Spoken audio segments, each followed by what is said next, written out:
This session, we're going to talk about labor rates and how they're applied. So from my home ribbon, I'm going to go to Setup. In my Setup, I'll have an area called Labor Rates.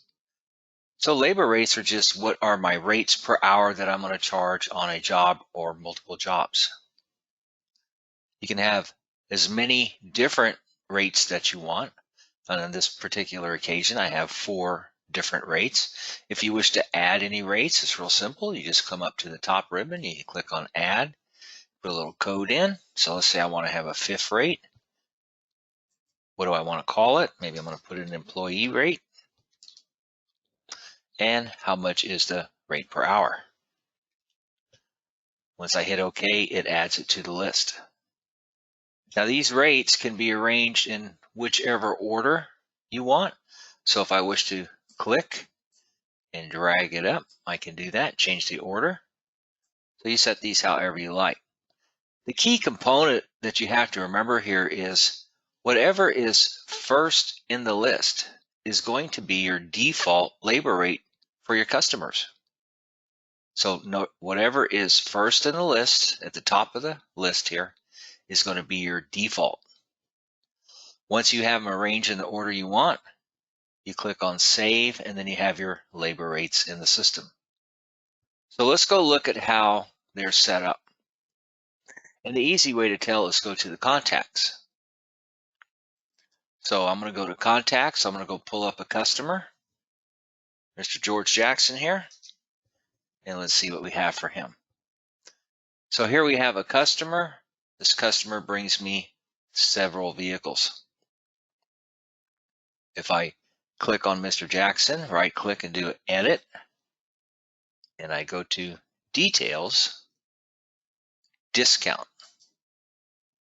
So here it's going to say, what is the default labor rate for this customer? If I leave this on None, the system will automatically apply whatever is first in line. So that's actually my default. So if I don't want to use that one and I want to use a different one, I just simply open this, pick what I want, and then that will be the default rate for this customer.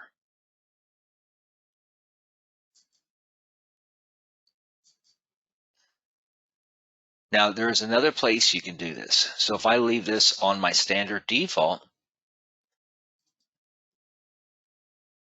I can go to a particular vehicle. So here's a piece of equipment that Mr. Jackson brings to me, but I want to use a completely different rate per hour for this particular one. I can right click on it, Edit. I go to my Details, Discount, and then I can override the contact card and switch the rate. So I might say, well, on this particular piece of equipment, I'm going to use this rate.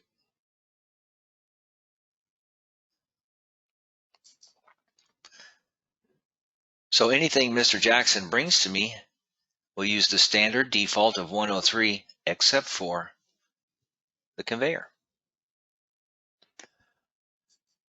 Now, when it comes to these defaults, the one thing you have to keep in mind here, let's go back to the contact here and look.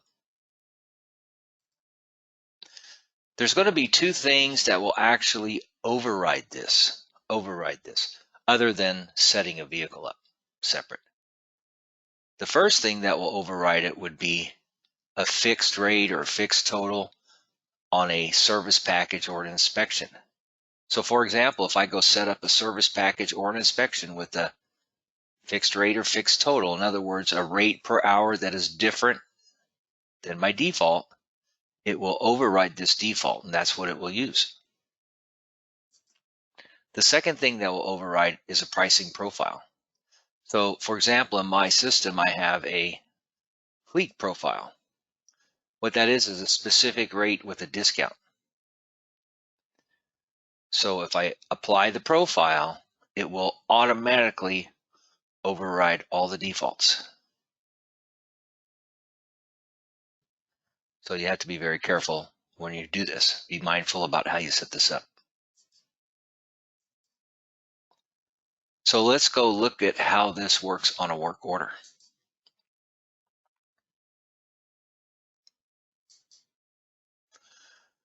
So we'll go over to Home, Work Orders. Here's a work order for Mr. Jackson with his Chrysler. Here I have a pinpoint inspection with a labor on it. It's half an hour.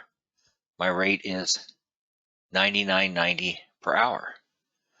But remember, his default is set up at 103. So if I open this line, see, this inspection was set up with a fixed total. So again, that overrides the default or the standard.